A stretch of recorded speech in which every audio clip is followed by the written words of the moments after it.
Good morning everyone. Today we're going to be talking about weapons. In particular, we're going to be focusing on the seasonal event weapon, which is the evil orbit weapons, because we now have all the stats as well as all the juicy details.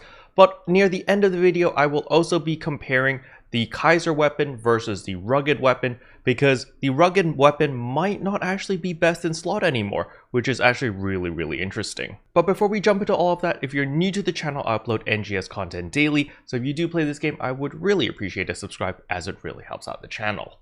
Anyway, without further ado, let's begin the video.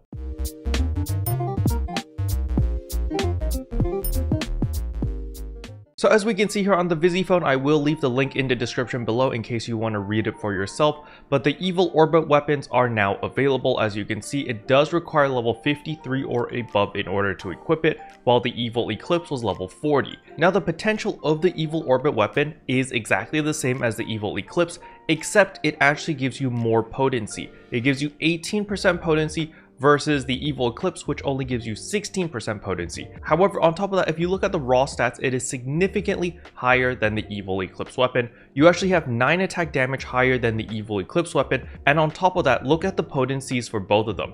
At max level, this gives you 24% potency versus this one, which also gives you 24% potency. Now there is a slight difference. The rocks weapon is pretty nice, where it does give you a special variant, for example for the katanas, which gives you 20% PP recovery whenever you take damage, which is pretty nice, and depending on what weapon you use, it does have a different potential, so that is something that you do need to keep in mind. But if we are just looking at raw damage as well as potency, the evil orbit weapon is actually better than the rocks weapon.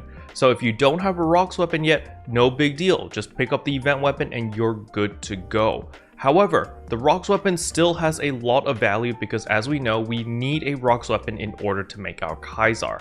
So what I recommend is, if you're still using a Chattel or an evil eclipse weapon, to upgrade to the evil orbit weapon because it is better. And on top of that, there are a bunch of events which I will go over when the event is actually live regarding the evil orbit weapons, where it's cheaper to augment, it's cheaper to upgrade, it's cheaper to enhance. So there are a lot of events to push you towards this weapon, and I do recommend people to actually use the evil orbit weapons if you are still using evil eclipse or Chattel. Okay, now if you're using a rocks weapon, then you can think about it. You know, if you don't want to invest in the evil orbit, that's perfectly fine, but I would still recommend you to do it anyway, because remember, with the rocks weapon, you don't want to spend any expensive augments, because when you upgrade to your Kaizaar weapon, you lose all of those augments. So that might be holding you back. While with the evil orbit weapon, you can go balls to the wall and you'll be perfectly fine. However, again, I wouldn't recommend any endgame augments on your evil orbit weapon. I would save those for your Kaizaar, because I'm sure a lot of you guys are maybe 2 to 3 weeks away from your Kaizaar weapon. So pretty much before the end of this month, I'm sure 90% of you guys will have your Kaizaar weapons.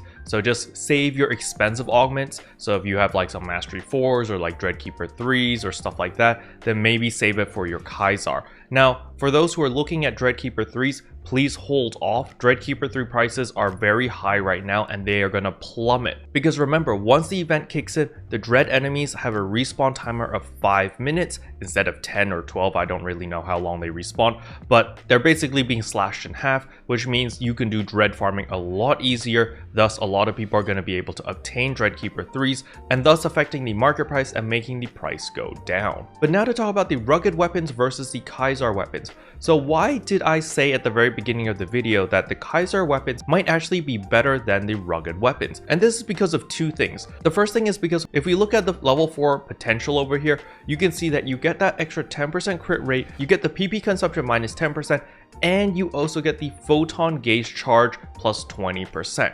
Photon Blast is extremely powerful against bosses, especially when you're trying to go through a burst phase. So having this actually allows you to get more Photon Blast. It actually allows me to do 3 Photon Blasts while I'm running Dark Falls rank 2. While when I was doing it with a regular katana, I believed I used a Chattel katana back then on my first clear, I was only able to do 2 Photon Blasts. So getting that extra Photon Blast was actually quite a big deal because it is a significant amount of damage. On top of this, with that extra 10% crit rate, if you do crit on that last hit, you can hit really absurd numbers. I've hit 25,000 was the highest I've ever hit with a Braver. However, I've seen bouncers hit 45,000 or above. It's kind of nutty.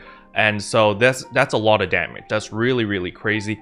but you also get the PP consumption minus 10%. Well, this gives you PP consumption minus 30%, which is nice, but there is a time limit to this. It's only 20 seconds, and then there's a 10-second downtime, versus the Kaizaar, which is minus 10% across the board all the time, which is really, really nice. Now, the second reason why I think Kaizaar is the better choice is simply because Kaizaar weapons are a lot more accessible. They're just that much easier to obtain compared to rugged. I've literally sunk 200 hours ever since Kaizaar has been released, and I have not seen a single rugged weapon, while I've seen over 20 rocks weapons already. So yeah, the rugged weapons unfortunately are extremely rare, so that is definitely something to keep in mind. But now to flip the tables and do a counter argument, when do the rugged weapons shine?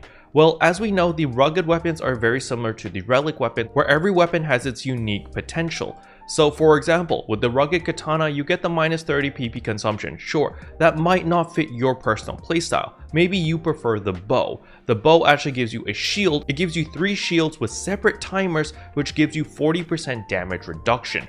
That is a huge deal. So for example, that shield would fit perfectly with my playstyle of a bruiser type of katana braver. Because of that 40% damage reduction, I would be able to make myself a little bit more glass cannon, maybe drop a couple of those Dreadkeeper 3s and focus more on raw potency in order to increase my damage output while still retain that tankiness, because I have those 3 layers of shields, which gives me 40% damage reduction, which is quite a big deal. So it really depends on your personal playstyle. That is where the rugged weapons shine. However, the downside is that means you need multiple rugged weapons, and at the current drop rate of the rugged weapons dropping, well, I don't know, maybe once in every 300 hours or 400 hours or maybe even 500 hours of farming, the drop rate is extremely low. So I do not think looking for multiple rugged weapons is a viable option, especially if you're going to farm it for yourself. But you know, maybe you're crazy and you're sitting on like billions of Meseta, then sure, you could definitely go that direction. And I personally, if given the choice, would definitely go that direction. However, as you guys know, I do not have billions of Meseta, and yeah, I'm still trying to farm for my first rugged weapon, so maybe it'll drop one day, who knows. So in conclusion, if you're still using an evil eclipse weapon or a chattel weapon, when the event kicks in, upgrade to the evil orbit weapons, simply because they're just better across the board. You get better potency, you get better raw damage, and it's cheaper to upgrade, enhance, as well as augment, because there's a bunch of events around that. So make sure to take advantage of that, and just stick with that weapon for now until you finally get your rocks weapon to drop, which you're gonna save, and then you can upgrade into your Kaizaar weapon that way later down the line, because hopefully most of you guys have unlocked Reso Shop. If you haven't, I highly recommend that you do that now, since they have changed the requirements for the equalizers. You can just go to the geometric labyrinth, run that 2-3 times, or just do the first stage and rinse and repeat until you do get an equalizing enemy. I believe that is one of the fastest ways, but I personally just run through the entirety of the pyramid because you got to do it for your weekly anyway. So just run that. You'll get your 3 equalizing enemy kills very quickly, and you'll unlock Reso Shop. Because Reso Shop does offer that 20 Blizzardium every single week, so please don't miss out this week. You want to pick that up. And I believe the majority of players out there will probably be able to obtain their Kaizaar weapon by the end of this event, so the end of this month. Most of you guys will have your 150 Blizzardium, because remember, you get 20 a week, you pick up your 1 every single day, you refresh your treasure shop, maybe you get run there. And when you're mineral gathering, especially in West Kaizaar as well as Central Kaizaar, you do get a pretty good chance of getting an extra Blizzardium, because there are a lot of gold boxes that you're breaking. Okay? Second of all, the Kaizaar weapons are a great weapon. They are a great substitute to the rugged weapons. So if you don't have a rugged weapon, it's not the end of the world. Just use your Kaizaar weapon. I personally think the Kaizaar weapons are actually better than the rugged weapons, simply because the rugged weapons are just so rare. The only time the rugged weapons will outshine the Kaizaar weapon is when it's in a multi-weapon. So for example, if I get the rugged bow and the katana and I multi-weapon it together, with the bow being the main weapon, so that I get that 3-layer shield of 40% damage reduction, then sure, the rugged weapon will outshine the Kaizaar weapon in my personal opinion, because of my very unique playstyle of I want to be a brawler, I want to be invincible and never die and still deal good damage. If I was able to get one of those rugged weapons, or I guess 2 of those rugged weapons, then I would be able to focus more on raw potency and still be super tanky, which is perfect for me. But unfortunately, I've been farming for a rugged weapon for over 200 hours, and well, it has not dropped, so I don't know when it'll drop, maybe one day, who knows. Special thanks to all the members for supporting the channel, it really means a lot to me. Thank you again.